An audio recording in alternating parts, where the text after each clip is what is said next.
नमस्कार, मैं senior inspector Abhimanyu Jindal crime petrol Dastak में आप सभी का स्वागत करता हूं। आज हमारे हिंदुस्तान में प्रोग्रेस की रफ्तार तेजी से बढ़ रही है, लेकिन जुर्म भी थमने का नाम नहीं ले रहा। यह बढ़ता हुआ क्राइम ग्राफ पुलिस फोर्स के लिए प्रोफेशनल चैलेंज तो है ही, साथ ही जाती तौर पर जब पुलिसमैन रोजाना कत्ल और कातिल की इतनी बेरहमी देखता है तो उस पर भी इसका जरूर असर पड़ता है। एक तरफ हम तरक्की की ओर बढ़ रहे हैं, भाग रहे हैं, दूसरी तरफ जुर्म भी हमारे साथ बढ़ रहा है। ये बढ़ता हुआ जुर्म और घटती हुई इंसानियत कहीं समाज के लिए कोई दस्तक तो नहीं?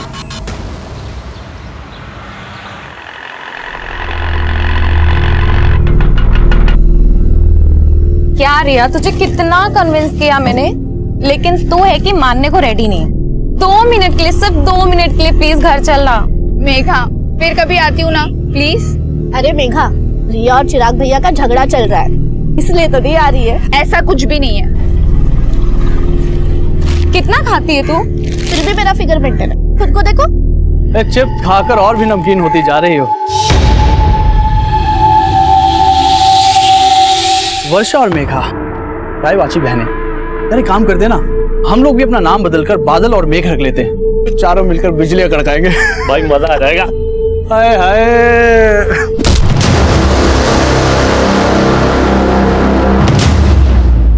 अगर आइंदा मेरी बहनों के साथ बदतमीजी की ना तो जहन्नुम नजर आएगा तुम्हें।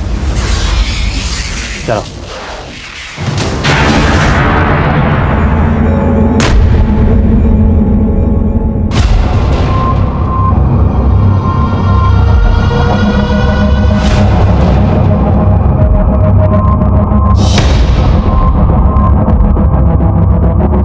ये आप क्यों आया?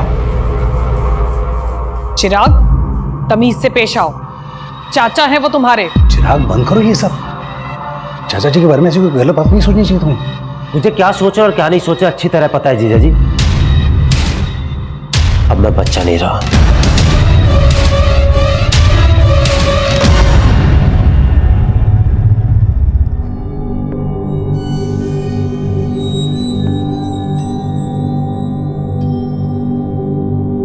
भाई साहब, मेरा मानना है प्रीत रीत से बड़ी होती है। हमारे देवी देवताओं ने हमेशा प्रीत का मान रखा। जी एकदम 16 आने सच बात बोली आपने। तो इसी बात पर कर देते हैं प्रीत और रीत का संगम। ये लीजिए, आ गई आपकी बहू। दो बेटा, दो।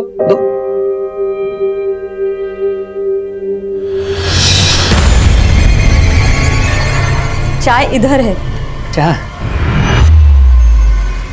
Thank you. माँ,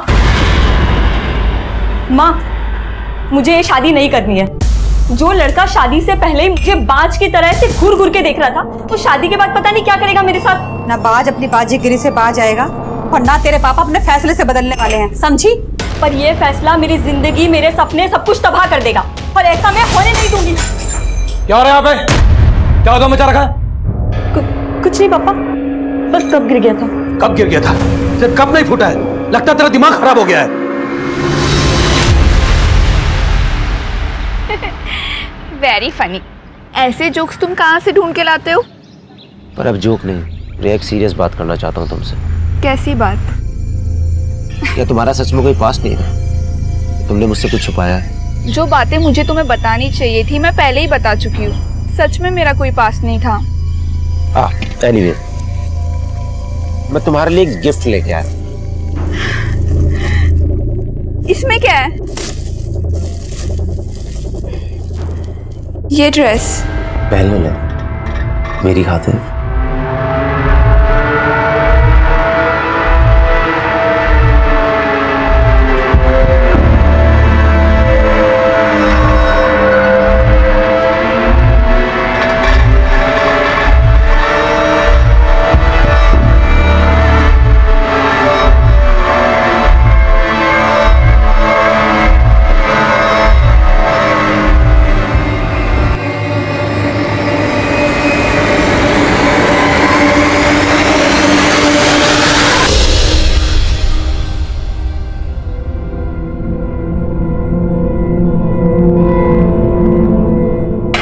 बस हो गया, मंडी जाना है मुझे, देर हो रही है।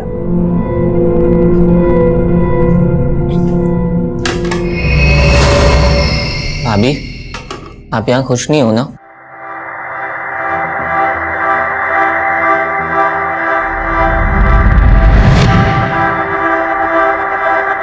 क्यों रे? उसका हमदर्द बनने की कोशिश कर रहे हैं। तेरे इरादे ठीक नहीं लग रहे मुझे। बताऊं क्या राजीव भैया को? तो बता दो ना, मुझे फर्क नहीं पड़ता है।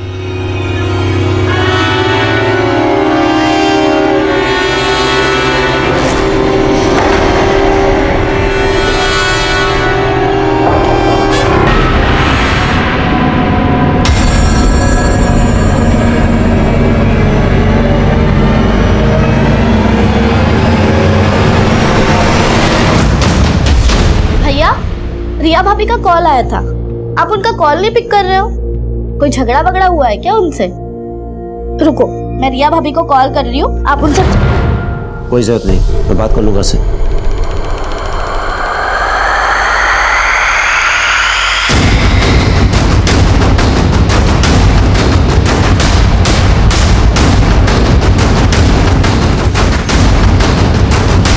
सर, एक लड़के की बॉडी में।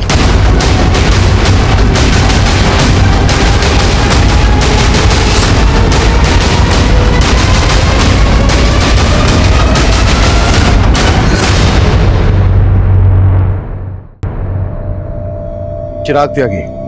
सर, इसके वॉलेट में कैश भी मिला है और इसका मोबाइल और घड़ी भी इसके पास ही था। गले में चेन भी है। मर्डर का मोटिव लूट तो नहीं था। देखो आसपास कुछ मिलता है क्या, और बॉडी पोस्टमार्टम के लिए भिजवाओ।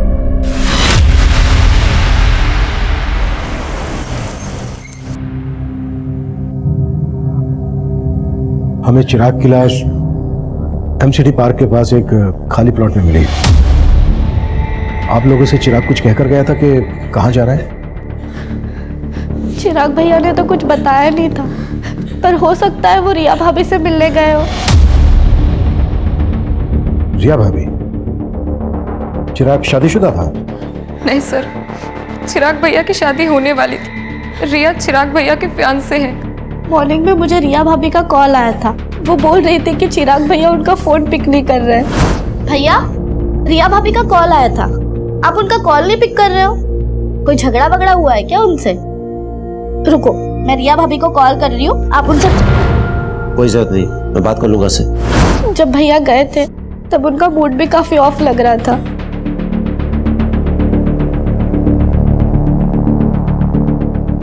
आप लोगों को किसी पर शक है जो चिराग का मर्डर कर दे?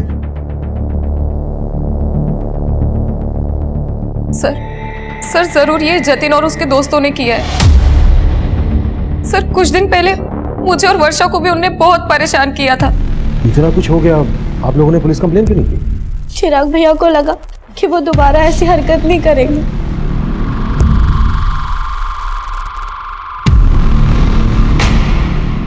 रविंदर, जतिन और उसके दोस्त के बारे में पता करो और उठा लो दोनों को। सर, एक बात है, हमें क्राइम सीन से चिराग का फोन मिला था। हमने फोन चेक किया तो उसको लास्ट कॉल रिया ने किया था। और सर, उन दोनों में करीब 5 मिनट बात हुई है। चिराग की बहनों की बातों से ऐसा लग रहा था जैसे चिराग और रिया के बीच झगड़ा हुआ।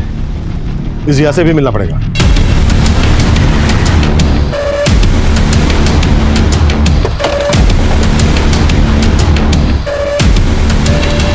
सर, चिराग मुझसे नाराज था, इसलिए वो मेरा फोन पिक नहीं कर रहा था। नाराजगी की वजह क्या थी? एक्चुअली मेरे पेरेंट्स का कहना था कि शादी के पहले हमें ज्यादा नहीं मिलना चाहिए, और वो मुझसे मिलना चाहता था। मैंने उसे मना कर दिया तो उसे ये बात बुरी लग गई। चिराग की फोन पर आखिरी बार बात तुमसे हुई थी, क्या बातें हुई थी तुम दोनों के बीच?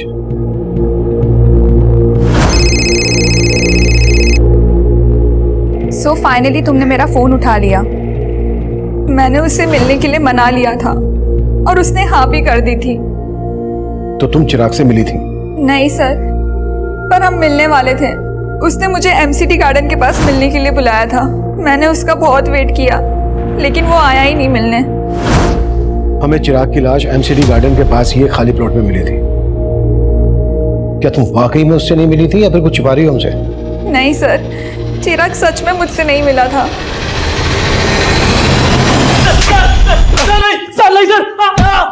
सर नहीं, सर मुझे कुछ नहीं मालूम सर मैंने कुछ नहीं किया सर। तूने नहीं किया तो जतिन ने किया होगा। जतिन कहाँ है? सर जतिन 2 दिन पहले सर कुरुक्षेत्र गया था सर, और सर चिराग का मर्डर तो सर कल हुआ था। सर जतिन ने भी चिराग को नहीं मारा सर। अगर जतिन ने चिराग को नहीं मारा है तो वो अपना फोन बंद करके क्यों बैठा है? और कुरुक्षेत्र में कहाँ है वो?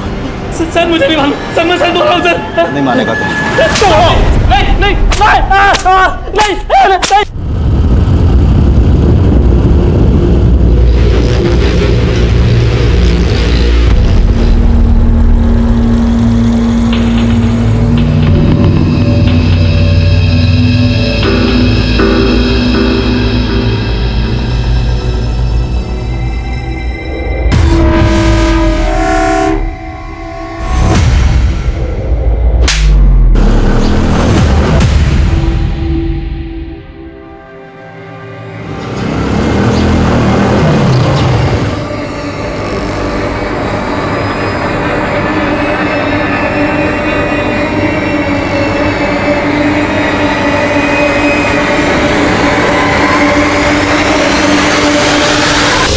भैया आपने उस लुगाई के सामने मुझे थप्पड़ मार के अच्छा नहीं किया। मैं चप्पल बाहर खोल के घुसा था। मैं चप्पल गई बाहर में, हमने तय किया था ना वो सिर्फ मेरी है।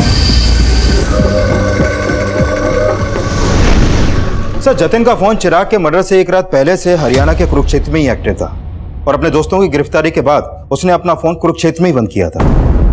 माना चिराग के मर्डर वाले दिन उसका फोन कुरुक्षेत्र में एक्टिव था, पर यह भी तो हो सकता है कि जतिन तब गाजियाबाद में हो और ये सब एलिबाई खड़ी करने की एक चाल हो। जतिन के लिए लुकआउट नोटिस जारी करो, वो गाजियाबाद में छुपा हो सकता है या फिर कहीं और भी सब। और जतिन के साथ साथ रिया के बारे में भी पता करो। जब चिराग का मर्डर हुआ तब रिया उसी एरिया में थी। हो सकता है उसने हमसे झूठ बोला हो कि वो चिराग से नहीं मिली थी।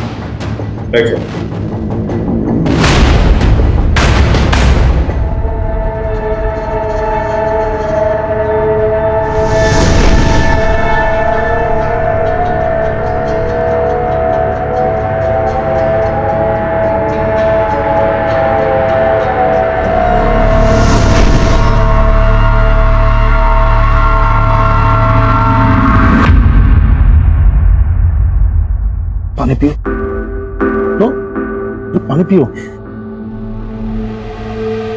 मैं समझ सकता हूँ कि किस्मत ने फिर से एक बहुत बड़ा घाव दिया, लेकिन अपने बाकी के बच्चों के लिए तुम्हें इस दुख से उभरना पड़ेगा ना। ऐसा काम थोड़ी चलेगा। चिराग के जाने के बाद चाचा जी को तो लाइसेंस मिल गया आने का। मुझे कुछ ठीक नहीं लग रहा है।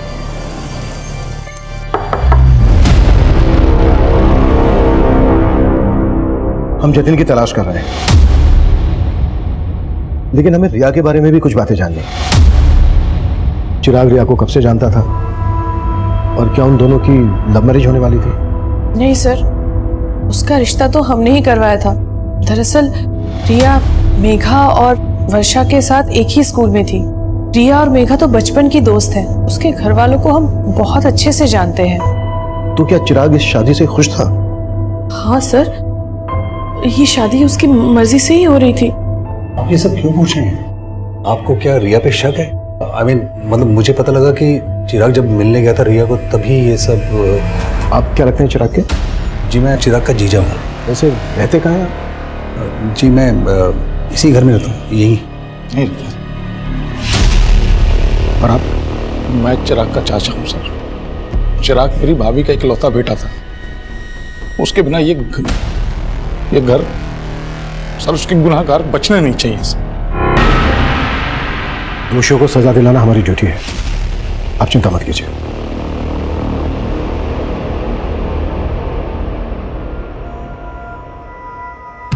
चिराग के चाचा और जीजा को ज्यादा ही कंसर्न लग रहे थे।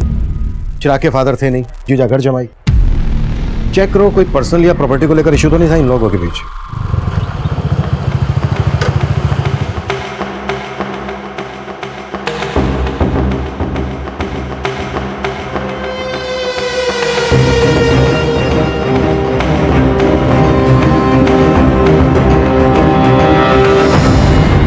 सर रिया के कॉल रिकॉर्ड में ऐसा कोई क्लू नहीं मिला कि उसका किसी और लड़के से कोई अफेयर हो। रिया के पड़ोसी और बाकी रिश्तेदारों से पता करो, शायद कोई क्लू मिल जाए। सर, कुरुक्षेत्र पुलिस से जतिन से जुड़े एक और आपराधिक मामले के बारे में पता चला है। सर, जिस दिन चिराग का मर्डर हुआ था उसी दिन जतिन ने कुरुक्षेत्र से एक बाइक चुराई थी। कुरुक्षेत्र पुलिस भी जतिन को ढूंढ रही है। हो सकता है जतिन उसी बाइक से गाजियाबाद आया हो। लेकिन सर, क्राइम सीन के आसपास के सारे सीसीटीवी फुटेज हमने खंगाल डाले थे। उनमें जतिन ने जो बाइक कुरुक्षेत्र से चुराई थी वो कहीं नहीं देखी गई। सर हो सकता है वो बाइक सोनीपत में हो। सोनीपत? हाँ सर, क्योंकि लास्ट टाइम जब चिराग ने रिया को कॉल किया था तब उसका फोन सोनीपत में ही एक्टिव था। ये भी तो हो सकता है कि चिराग का मर्डर सोनीपत में किया गया हो और पर्पसली उसकी बॉडी को एमसीडी गार्डन के पास लाकर डंप कर दिया गया हो। चिराग का फोन सोनीपत में जहां जहां एक्टिव था वहां के सीसीटीवी खंगालो और चिराग की फैमिली से भी पता करो कि वो सोनीपत क्यों गया होगा। पता किया सर, लेकिन उन्हें इस बारे में कुछ नहीं मालूम है। लेकिन सर, चिराग के चाचा रमाशंकर सोनीपत से कुछ 50 किलोमीटर दूर पानीपत में रहते हैं। चाचा के खिलाफ कुछ मिला? फिलहाल तो नहीं सर, लेकिन हम पता कर रहे हैं। और ये भी पता लगाओ कि जतिन का चिराग से जुड़े किन किन लोगों से कनेक्शन था। हो सकता है चिराग के मर्डर में जतिन को मोहरा बनाया गया।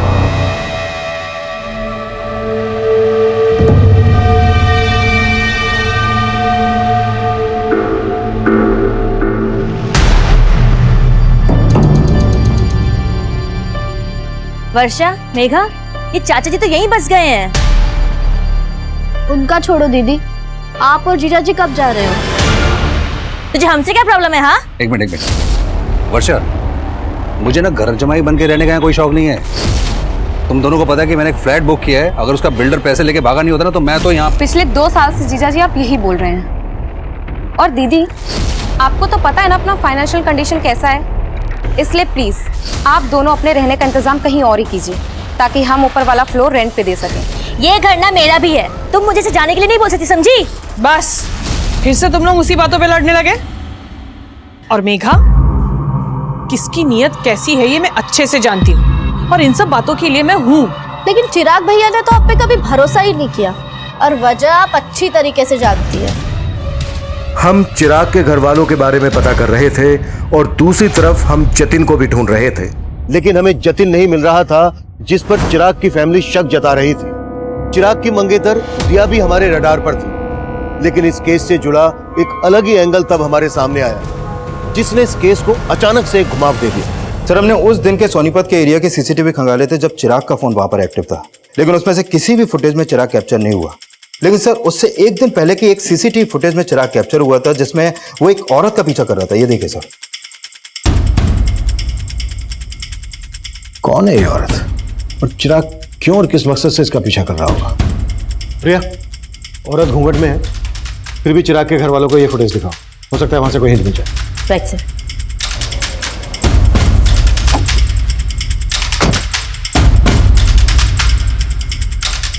आप जानती हैं ये औरत कौन हो सकती है?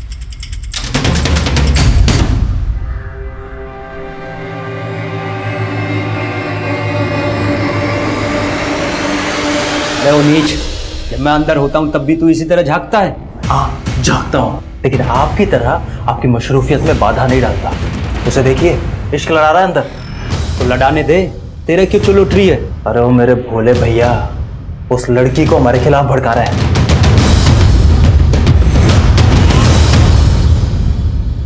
सर, चिराग की फैमिली इस औरत को आइडेंटिफाई नहीं कर पाई। वो लोग खुद कंफ्यूज है कि आखिर चिराग किसी औरत के पीछे क्यों जाएगा। सोनीपत के इस एरिया में पूछताछ जारी रखो, हो सकता है कि इसने कुछ विटनेस किया। सर, सुजाता के जिस रिश्तेदार ने रिया और चिराग का रिश्ता करवाया था, मेरी उनसे बात हुई। उनका कहना है कि चिराग के मर्डर वाली सुबह उनको रिया की माँ का कॉल आया था और वो रिया से चिराग का रिश्ता तोड़ना चाहती थी, लेकिन उससे पहले चिराग का मर्डर हो गया सर। यानी चिराग और रिया की स्टोरी में कोई और भी एंगल है।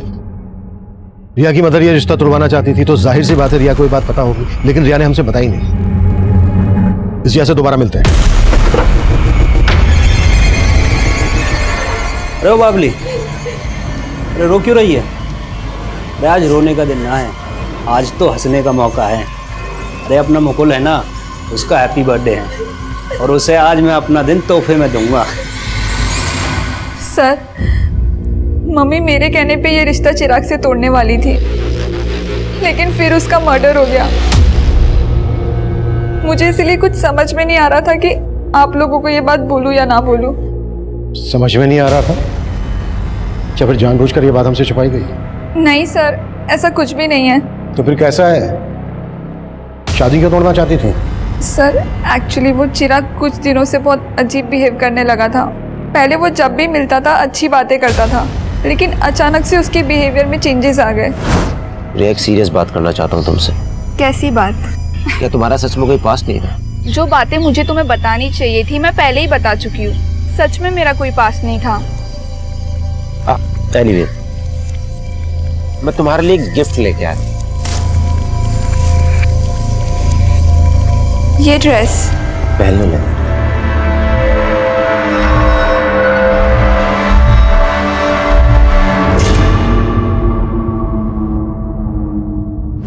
सर मुझे नहीं पता उसके मन में क्या चल रहा था, लेकिन उस दिन के बाद से वो बहुत अजीब अजीब सवाल करने लगा। मेरा क्लासमेट कौन था, मेरे दोस्त कौन थे। मतलब उसे तुम पर शक था कि तुम्हारा कोई एक्स है? नहीं सर, ऐसा कुछ भी नहीं है, लेकिन उसके इन सवालों से मैं तंग आ गई थी। मैंने ही मम्मी से कहा था कि मैं उससे शादी नहीं करना चाहती, और फिर मैंने डिसाइड किया कि उस दिन मैं चिराग से मिलकर सब कुछ खत्म कर लूंगी। तो उस दिन चिराग तुमसे मिला था? नहीं सर, मैंने कहा ना, मैं उस दिन चिराग से नहीं मिली। लेकिन चिराग की लाश हमें उसी एरिया में मिली जहां तुम उससे मिलने वाली थी। सर आप कहना क्या चाहते हैं? मैंने चिराग को मारा है। सर माना रिया के बयान से लग रहा है कि चिराग को डाउट था कि रिया का कोई पास्ट होगा, लेकिन जितना हमने रिया के बारे में पता किया उससे कहीं नहीं लगा कि रिया की लाइफ में कोई और लड़का भी होगा। लेकिन सवाल यह है कि चिराग को शक क्यों था?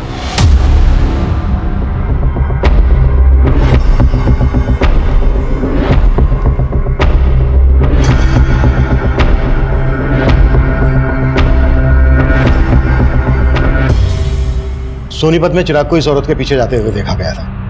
हो सकता है इसी औरत ने चिराग के दिमाग में जहर भरा हो। सर इसका मतलब ये औरत रिया की जानने वाली हो सकती है। करेक्ट। और हो सकता है चिराग को इस औरत की असलियत पता चल गई हो और इस औरत ने चिराग इस औरत की फोटो रिया और उसकी मदर को दिखाओ और सोनीपत में पूछताछ तेज कर दो। हमारे लिए जानना बेहद जरूरी है कि आखिर ये औरत है कौन। सर क्या आप इसको जानते हैं?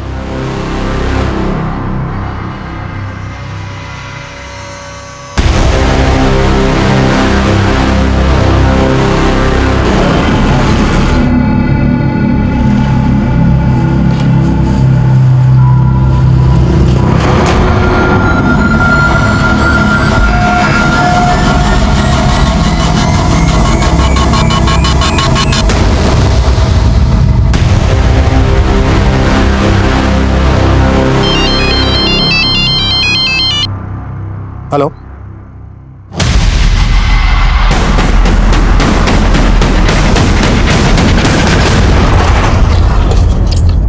सर जिस घूंघट वाली औरत को हम ढूंढ रहे थे उस औरत को इस दुकान पे देखा गया। सर वो औरत उस दिन यहाँ खरीदारी करने आई थी। सुनिए, अब जी नहीं पहचाना? अरे चिराग। उसके बाद वो लड़का भी यहाँ से उस औरत के पीछे चला गया था।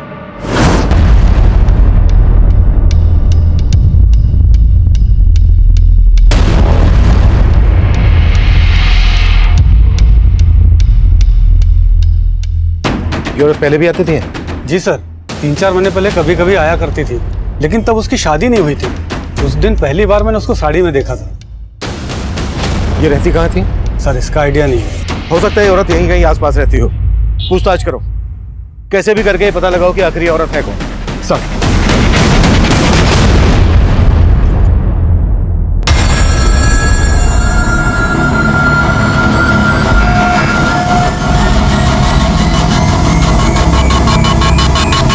हम सोच ही नहीं पा रहे थे कि उस घूंघट वाली लड़की की चिराग के मर्डर में क्या भूमिका होगी, लेकिन उसी दौरान कुरुक्षेत्र पुलिस से हमें जतिन से जुड़ी एक अहम लीड मिली और आखिरकार हमने जतिन को धर ही लिया।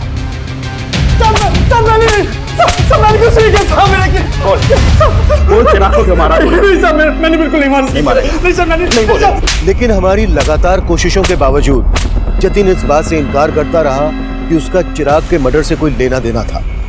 वहीं उस घूंघट वाली औरत की तलाश हमें एक ऐसे मकाम पर ले आई जहां हमारे सामने आया कि चिराग अपने सोशल मीडिया अकाउंट से उसके टच में था। वहीं उस लड़की का सोशल मीडिया प्रोफाइल उसका एक नया रूप लेकर हमारे सामने आया। साइबर सेल ने चिराग के फेसबुक अकाउंट को क्रैक किया है। सर इसके अकाउंट में इस लड़की का प्रोफाइल रितु सिंह के नाम से है और चिराग के मर्डर से पहले तक इन दोनों के बीच में काफी चैटिंग हो रही थी। तुम रिया से शादी करके बहुत बड़ी गलती कर रहे हो। रिया का कई लड़कों के साथ अफेयर था और मेरे एक फ्रेंड को भी उसने धोखा दिया। तुम्हें विश्वास नहीं हो रहा है ना मेरी बात पर? मेरे फ्रेंड ने मुझे बताया कि रिया की बेड पर पिल है जो वही जान सकता है जिसका उसके साथ फिजिकल रिलेशन था। सर यानी ये ऋतु रिया को भी जानती है और उसके बॉयफ्रेंड को भी। लेकिन रिया ने ऋतु का फोटो आइडेंटिफाई नहीं किया और ना ही उसकी बैकग्राउंड से हमें यह पता चला है कि रिया का किसी के साथ कोई अफेयर था। हो सकता है कि ऋतु रिया के खिलाफ चिराग को भड़का रही हो। चिराग ने अपने मदर से एक दिन पहले मैसेज किया था कि मैंने तुम्हें सोनीपत में देखा था लेकिन तुमने मुझे देखकर अनदेखा किया। और उसके जवाब में ये लिखती है, उस समय मुझे कुछ सूझा नहीं था, मैं तुमसे दोबारा मिलने के लिए तैयार हूँ। उसके बाद कोई चैटिंग नहीं हुई।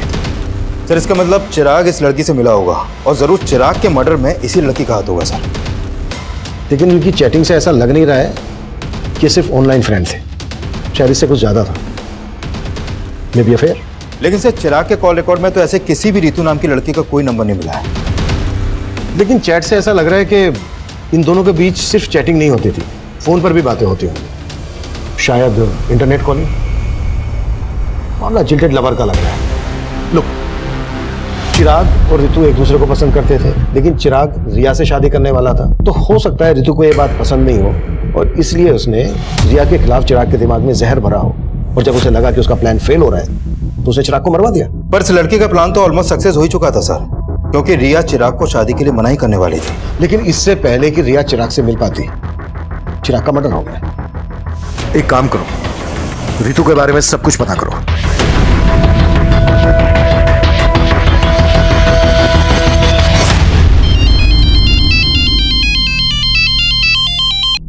हाँ रविंदर। सर उस लड़की के पेरेंट्स के घर का पता चला। उस लड़की का असली नाम छाया है। छाया? लेकिन उसका प्रोफाइल तो ऋतु के नाम से था। है कहाँ ये लड़की? उसके पेरेंट्स ने मुझसे ज्यादा बात तो नहीं की सर, लेकिन हाँ पड़ोसियों से पता चला है कि छाया की शादी 3 महीने पहले ही हो गई थी और उसका ससुराल कुरुक्षेत्र में कहीं पर है।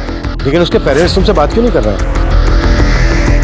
एक काम करो, उसके पेरेंट्स के कॉल रिकॉर्ड्स स्टडी करो, उसमें तुम्हें छाया उस ऋतु का भी नंबर मिलेगा और कुरुक्षेत्र के उसके ससुराल वालों का भी।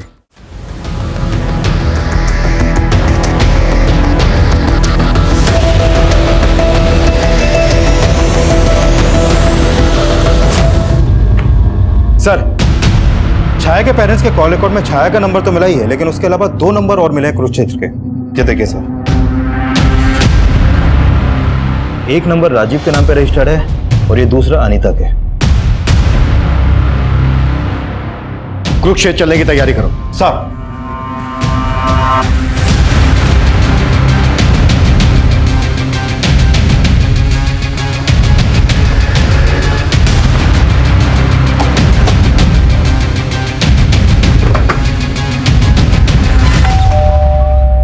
जी, हम छाया से मिलने आए हैं। हमें पता चला है कि उसकी यहीं पर शादी हुई है। जी वो मेरी बीवी है, लेकिन आप उससे क्यों मिलना चाहते हो? हमें केस के सिलसिले में उससे बात करनी है। केस? कौन सा केस साहब? बुलाओ उसको, या हम उसी से बात करेंगे। नहीं वो यहाँ पर नहीं है। तो फिर कहाँ है? 1 सप्ताह पहले यहाँ से भाग गई। भाग गई? जी, और अब हम उसके बारे में कोई बात भी नहीं करना चाहते हैं। धन्यवाद।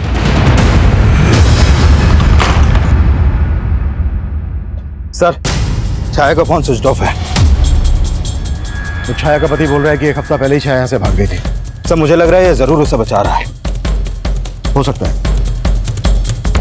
छाया के फादर राम सिंह को पता चल गया था कि हम छाया को ढूंढ रहे हैं। एक काम करो, छाया के फादर राम सिंह पे नजर रखो और ससुराल वालों पर भी। इनके बारे में सब कुछ पता करो। सर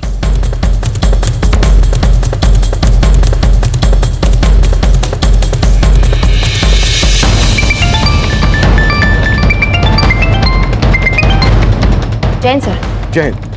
छाया के कॉल रिकॉर्ड्स आए? जी सर, वही स्टडी कर रही थी। सर छाया का फोन 1 हफ्ते पहले सोनीपत में ही बंद हुआ था। भैया जहाँ पर छाया के पेरेंट्स रहते हैं, हो सकता है छाया वहीं छुपी है, पता करो। जी सर। और सर छाया के कॉल रिकॉर्ड के हिसाब से गाजियाबाद का एक नंबर मिला है जिस पर उसकी काफी बातचीत होती थी। किसका नंबर है? सर ये नंबर किसी जितेंद्र वशिष्ठ के नाम पर रजिस्टर्ड है। नंबर स्विच ऑफ है, एक्टिव है? सर एक्टिव है। जितेंद्र को थाने बुलाओ। जी सर। सर जितेंद्र वशिष्ठ आ गया है। बुलाओ। सर छाया मेरी स्टूडेंट थी। मैं जिस कॉलेज में पढ़ाता था, छाया 3 महीने पहले तक वहां पढ़ती थी। 3 महीने पहले तक पढ़ती थी? लेकिन बात तो तुम दोनों के बीच एक हफ्ते पहले तक हो रही थी। तुम दोनों के बीच सिर्फ टीचर और स्टूडेंट वाला रिश्ता था या फिर? नहीं सर, छाया मेरी स्टूडेंट थी, वो मेरी बहुत रिस्पेक्ट करती थी सर। थी मतलब अब कहाँ है वो? सर मैं आपको सब कुछ बताता हूँ। दरअसल छाया एक ऐसे कम्युनिटी से बिलोंग करती है जहाँ एक ही लड़की की शादी परिवार के सभी बेटों के साथ कर दी जाती थी। What? हाँ सर, कुरुक्षेत्र में उसकी शादी 3 भाइयों के साथ हुई थी, लेकिन वो इस शादी के खिलाफ थी, पर उसके पेरेंट्स ने उसकी एक बात नहीं सुनी और वो अपनी तकलीफ मुझसे शेयर करती थी। 1 हफ्ते पहले वो मुझसे नरेला मिलने आई थी। सर वो अपने तीनों पतियों से तंग आकर वहाँ से भाग आई थी।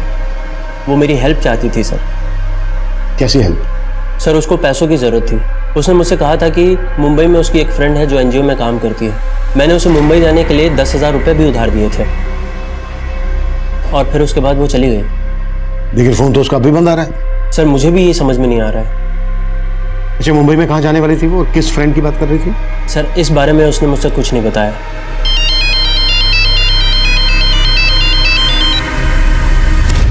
हाँ रविंदर। सर सोनीपत पुलिस से एक चौंकाने वाली इन्फॉर्मेशन मिली है।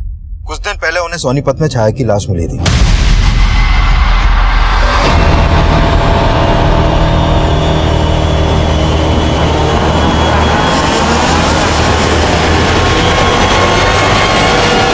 सर सोनीपत पुलिस ने छाया का पोस्टमार्टम करवाया तो सामने आया कि छाया का मर्डर भी चिराग की तरह उसका गला दबा के किया गया था और उसकी मौत 1 हफ्ते पहले तभी हो गई थी जब उसका फोन बंद हुआ।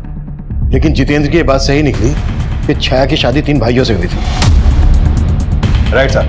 और उस गांव में ऐसी कई औरतें हैं जिनके एक से ज्यादा पति हैं और सभी वहां के जमींदार हैं। सर उस गांव की रीति के हिसाब से एक ही परिवार के सभी बेटों की शादी एक औरत से इसलिए करवाई जाती है ताकि जमीन का बंटवारा ना हो, लेकिन औलाद पैदा करने का हक सिर्फ बड़े भाई को होता है। बाकी के भाई उस औरत को सिर्फ एक सेक्स वर्कर की तरह इस्तेमाल करते हैं। सर छाया इस शादी के खिलाफ थी। हो सकता है चिराग और छाया का शादी के पहले से अफेयर हो। इस बात में सच्चाई नहीं लग रही, क्योंकि चिराग रिया से शादी करने वाला था और छाया चिराग से ऋतु बनकर चैटिंग करती थी। हाँ, एक बार को यह हो सकता है कि छाया के तीनों पतियों को ऐसा लगा हो कि छाया और चिराग का अफेयर चल रहा है, इसलिए उन्होंने पहले चिराग को और उसके बाद छाया को मार डाला। संतोष, बहुत हो गया तेरा 1/3 और हम तेरी हड्डियों के पट्टे इकट्ठे करेंगे। बोल, क्यों मारा चिराग को, क्यों मारा छाया को? साहब हम तो हम तो चिराग को जानते भी नहीं थे और छाया तो घर से भाग गई थी साहब। हम सच बोल रहे हैं साहब, हमने कुछ नहीं किया। झूठ ना बोलो साहब, इन दोनों ने ही मारा है छाया को। झूठ क्यों बोल रहा है तू? पीछे रह के बात कर। बोल। झूठ बोल रहे हैं साहब, ये इन दोनों ने ही मारा है। मुकुल को दूसरे कमरे में लेकर आओ। साहब चिराग कौन है ये तो मैं भी नहीं जानता, कि मेरे दोनों भाइयों ने सर जीना हराम कर दिया था उसका। और शादी तो तूने भी की थी उससे। सर जैसी जबरदस्ती उसके साथ हुई थी वैसी ही मेरे साथ हुई थी। छोड़ो मुझे। अरे तू चल अंदर, छोड़ो मुझे। बना हैप्पी बर्थडे, और वो भी हमारे सामने, और साबित करके बता कि तू उसका कसम है कि इसका यार। चल कपड़े उतार चल। क्या बोल रही है भैया? कपड़े उतार चल। अरे तू भी उतारना, चल ला इसे। लेकिन मैं छाया की तकलीफ समझता था, इसीलिए मैंने ही उसे भागने में मदद की थी।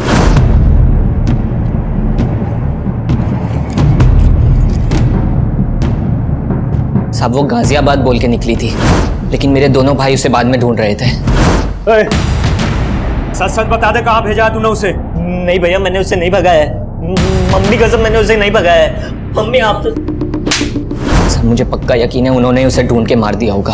हमें पता चला है गाजियाबाद में वो अपने एक टीचर जितेंद्र से मिली थी, उससे 10,000 रुपये भी उधार लिए और वहां से सीधे मुंबई जाने वाली थी। मुंबई में उसकी एक फ्रेंड है जो एनजीओ में काम करती है। उसकी ऐसी किसी फ्रेंड को जानते हो जो मुंबई में रहती है? नहीं साहब, उसने तो बस मुझे इतना ही बताया था कि वो गाजियाबाद में अपने किसी दोस्त से मिलने जा रही है। इसके अलावा उसने मुझे कुछ नहीं बताया था साहब। सर मैंने चिराग के कॉल रिकॉर्ड्स में एक नंबर आइडेंटिफाई किया है जिस पर उसकी काफ़ी बात होती थी। वो नंबर उसके दोस्त उमेश का है सर। सर मैं और चिराग एक ही स्कूल में पढ़ते थे, हम दोनों काफ़ी अच्छे दोस्त थे। तुम्हें क्या लगता है चिराग का मर्डर किसने किया होगा? उसको नापसंद करने वाले उसके घर वाले भी थे। मतलब किसकी बात कर रहे हैं? सर एक तो उसके चाचा, चिराग से उनकी बिल्कुल नहीं बनती थी, और मैं अपने जीजा से भी तंग आ गया था। उमेश। हाँ भाई। मैं जीजा जी से ज्यादा ना अपनी बहन नीलम के लिए दुखी हूँ। क्यों? अरे जीजा जी किसी काम के नहीं है, नौकरी ढूंढना तो दूर की बात, हमारे घर में आके बैठ गए। मैं दीदी की वजह से चुप हूँ, नहीं तो। सर चिराग के जीजा की उनके घर पर भी नजर थी और एक बार तो उन्होंने चिराग की माँ के गहने तक गायब किया। चिराग के जीजा ने चोरी भी की थी? हाँ सर, और कहानी ये बताई कि गहने किसी ने लूट लिए। मैं सुनार के पास से जब आया तो यहाँ पर आया, ये यहाँ पर ये एक आदमी मिला, इसने मुझे चूल्हा दिखाया, मैंने यहाँ से गहने लिए और वहाँ कहीं भाग गया वो। लेकिन चिराग ने कंप्लेंट करने से मना कर दिया था, क्योंकि उसे पता था कि अगर वह कंप्लेंट करेगा तो चिराग का जीजा ही झूठा साबित होगा और घर की बदनामी होगी। चिराग को अपने चाचा के साथ क्या प्रॉब्लम थी? सर आप जैसा सोच रहे हैं ऐसा बिल्कुल नहीं। माना कि चिराग मुझे पसंद नहीं करता, लेकिन सुजाता भाभी में चिराग की जान बसती, तो मैं उसे कैसे मरवा सकता हूँ? चिराग में सुजाता की जान बसती थी और तेरी जान सुजाता में बसती है, इसलिए सुजाता की जिंदगी में जगह बनाने के लिए तूने चिराग को मरवा दिया। क्या सर, जब चिराग का मर्डर हुआ मैं तो शहर में था ही नहीं सर, मैं तो शहर के बाहर था सर। तेरे सारे कांड पता कर लिए हमने, कभी चिट फंड का तो कभी नकली पेपर्स बनवाकर प्रॉपर्टी का धंधा, बहुत लोगों को चूना लगाया तूने, और वो तू घर बिकवा कर भी नीलम का हिस्सा लेना चाहता था, और तेरे रास्ते का रोड़ा था चिराग। सर आप मेरे और भाभी के रिश्ते को लेकर गलत सोच रहे हैं। दरअसल उमाशंकर भाई साहब कई साल पहले गुजर गए, तो भाभी का ख्याल मेरे अलावा कौन रखता? फिर तेरे बीवी बच्चों ने तुझे क्यों छोड़ा? सब पता कर लिया हमने, उन्हें भी यही लगता है कि तेरा और तेरी सुजाता भाभी का चक्कर चल रहा है। गलत फहमी है सर उनको, जैसे चिराग को थी, और चिराग ने इन सब बातों को तूल दिया सर। और रमाशंकर बाहर निकल! क्या बदतमीजी कर रहा है? इधर आके बात कर। अंदर तो मेरे पाँव के जूते भी नहीं जाएंगे। लास्ट वार्निंग दे रहा हूँ, अगर मेरी माँ से मिला ना तो अच्छा नहीं होगा रमाशंकर। सर इस चिराग की वजह से मेरी फैमिली मुझे शक की निगाह से देखने लगी थी। हो सकता है इसी बात का बदला लिया हो तूने चिराग से। सर मैं मानता हूँ कि मैं बहुत घटिया आदमी हूँ, लालची आदमी हूँ, लेकिन ये चिराग के मर्डर में मेरा कोई रिलेशन नहीं है सर। मेरे और सुजाता भाभी के बीच में तेवर भाभी से पहले दोस्ती का रिश्ता है। मतलब? सर बड़ी भाभी सुनीता की मौत के बाद। अब ये सुनीता भाभी कौन है? सर मेरे भैया की पहली पत्नी। सर उनकी मौत के बाद भैया ने सुनीता भाभी की छोटी बहन सुजाता से शादी कर ली, ताकि उनके बच्चों को माँ का प्यार मिल सके। मतलब नीलम और चिराग तुम्हारी सुजाता भाभी के बच्चे नहीं है? नहीं सर, वो बड़ी भाभी के बच्चे हैं, लेकिन सुजाता ने मेघा और वर्षा से ज्यादा उन दोनों का ख्याल रखा। सर सुजाता जब शादी होकर यहाँ आई थी तो उसकी उम्र बहुत कम थी, तो भैया ने मुझे जिम्मेदारी दी कि मैं एक दोस्त की तरह उनका ख्याल रखूं। सर जो रिश्ता भैया ने बनवाया था ना, उस पर चिराग ने दिल खोल के कीचड़ उछाला है। सर आप हमारे परिवार का इतिहास निकलवा के सिर्फ हमारे जख्मों पे नमक छिड़क रहे हैं। सुजाता जी, हम सिर्फ अपनी ड्यूटी कर रहे हैं। तो सही जगह कीजिए ना ड्यूटी। मेरे बेटे के मर्डर में किसी घर वाले का नहीं बल्कि बाहर वाले का हाथ है। प्लीज प्लीज हमें तंग करना बंद कर दीजिए। सर, छाया के कॉल रिकॉर्ड में मुंबई का एक भी नंबर नहीं मिला है, और ऐसा कोई लीड भी नहीं मिला है जिससे पता चले कि उसका कोई रिश्तेदार मुंबई में होगा। मतलब जितेंद्र ने झूठ बोला था हमसे? कुंडली निकालो उसकी। सर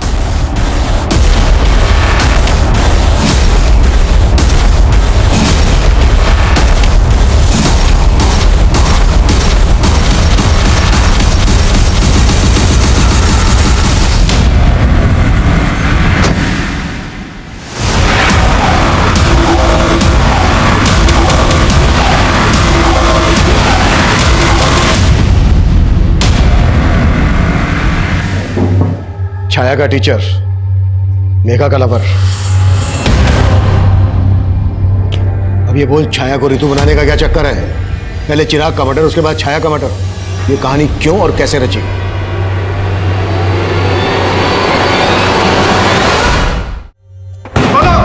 बोलता हूँ सर। सर मेरा और मेघा का अफेयर चल रहा था सर, लेकिन हमारा ब्रेकअप हो गया था सर, क्योंकि मेरे पेरेंट्स ने जबरदस्ती मेरी रिश्ता कहीं और करा दिया था। लेकिन जब मेरी फादर की डेथ हुई तो मेघा मुझे सांत्वना देने आई। उसके बाद से सर हमारा फिर से मिलना चालू हो गया सर, और मेघा ने बताया कि इसके फादर के डेथ के बाद से नौकरी कंपैशन के आधार पर नौकरी किसी एक बच्चे को मिल सकती थी, और चिराग अच्छा खासा पढ़ा लिखा था, वो चाहे तो कोई दूसरी नौकरी कर सकता था, लेकिन नहीं, माँ ने ये नौकरी उसके नाम कर दी। मुझे लगा अगर मैं चिराग को मार दूंगी तो ये नौकरी मेरे नाम हो जाएगी। मुझे मालूम था छाया जितेंद्र की स्टूडेंट थी, इसीलिए जितेंद्र की मदद से हमने छाया की फोटो यूज की और रितु नाम की एक फेक प्रोफाइल बनाई और चिराग को फ्रेंड रिक्वेस्ट भेजी और उसने वो रिक्वेस्ट एक्सेप्ट भी कर ली। धीरे धीरे हमारी नॉर्मल बातें होने लगी। फिर एक दिन चैटिंग के थ्रू चिराग ने मुझे कहा कि उसे रिया से शादी करनी है। बस इसी मौके का फायदा उठाकर मैंने चिराग को कहा रिया की फोटो भेजने के लिए और फिर मैंने उसे लिखना शुरू किया कि मैं रिया को जानती हूँ और फिर धीरे धीरे चिराग के मन में रिया के खिलाफ शक पैदा करवाया। और चिराग तुम्हारे उन मैसेजेस पर बिना सोचे समझे भरोसा करने लगा था? नहीं, मैं रितु बनकर कभी कभी किसी ऐप के जरिए उससे वॉइस कॉल करती थी। एक तरफ चिराग और रिया का रोज झगड़ा होने लगा और दूसरी तरफ चिराग मुझसे बार बार मिलने की रिक्वेस्ट करने लगा। उसी दिन उसने छाया को सोनीपत में देख लिया और छाया ने उसे देखकर जिस तरह से रिएक्ट किया उसे शक होने लगा। इसीलिए मैंने रितु बनकर उसे कॉल किया और उसे मिलने के लिए बुलाया। और तुम्हें पता था चिराग और रिया एमसीडी गार्डन में मिलते थे, इसलिए तुमने उसको वहीं पर मिलने के लिए बुलाया।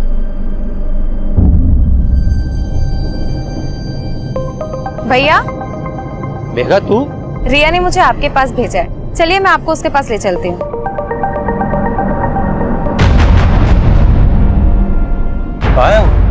भैया बस आती होगी। मुझे पता था आप लोग किसी ना किसी तरह छाया तक पहुंच जाएंगे और इसलिए छाया को मैंने कहा कि तुम अपने पति को छोड़कर भाग जाओ और उससे मैंने कहा कि मैं एक एनजीओ के बारे में जानता हूँ और वो जब मिलने आई तो हमने। और ये तुमने सिर्फ नौकरी पाने के लिए किया?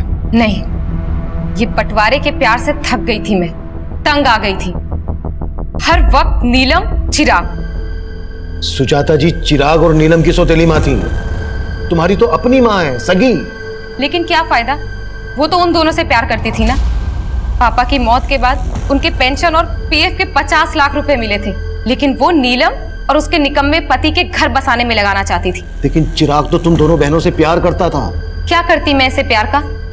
माँ का सारा प्यार, प्रॉपर्टी, पापा के पैसे सब रख लेता वो। अगर तुम्हें लग रहा था कि तुम्हें तुम्हारा हिस्सा नहीं मिल रहा था, तुम्हारा हक मारा जा रहा था, तो कोर्ट का दरवाजा खटखटा सकती थी। ये सब करके मिल गया तुम्हें तुम्हारा हिस्सा, तुम्हारा हक। चिराग ने मेघा को कभी अपनी सौतेली बहन नहीं समझा, लेकिन वो इस दस्तक को नहीं भाप पाया कि जिस बहन की रक्षा के लिए वो किसी भी हद तक जा सकता है, वो बहन खुद उसकी भक्षक बन जाएगी। सुजाता की ये कोशिश कि वो चिराग और नीलम की अच्छी मां साबित होगी, उसे उसके ही बच्चों से दूर कर दिया। चिराग के लिए नफरत मेघा में एकाएक नहीं पनपी होगी, बल्कि सालों से पनप रही हो। तो क्या सुजाता ने मेघा के अंदर उबलते गुस्से को कभी नहीं भापा? या फिर उसे दस्तक मिली थी लेकिन उसने उस दस्तक को महसूस नहीं किया?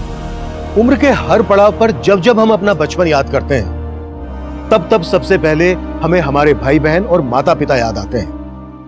लेकिन बढ़ती उम्र के साथ साथ अपनी मासूमियत बनाए रखना आसान नहीं होता, क्योंकि अक्सर हमें यह गलत फहमियां जकड़े रहती हैं कि दुनिया में भोलापन नहीं बल्कि चालाकियां बिकती हैं। और कभी कभी हम इतना बदल जाते हैं कि इंसानियत हमें एक टूटा हुआ खिलौना और ईमानदारी झूठ लगने लगती है। हमें हमारे बचपन की मासूमियत हमेशा बचाए रखने की कोशिश करनी चाहिए, क्योंकि हमारी पूरी जिंदगी में हमारा बचपन ही वो मोती है जो हमें इंसानियत और रिश्तों को बनाए रखने की कीमत समझा सकता है। अब मैं सीनियर इंस्पेक्टर अभिमन्यु जिंदल आप लोगों से विदा लेता हूं। आपसे फिर मुलाकात होगी एक नए केस के साथ। देखते रहिए क्राइम पेट्रोल दस्तक। मकसद बताना नहीं, बचाना है।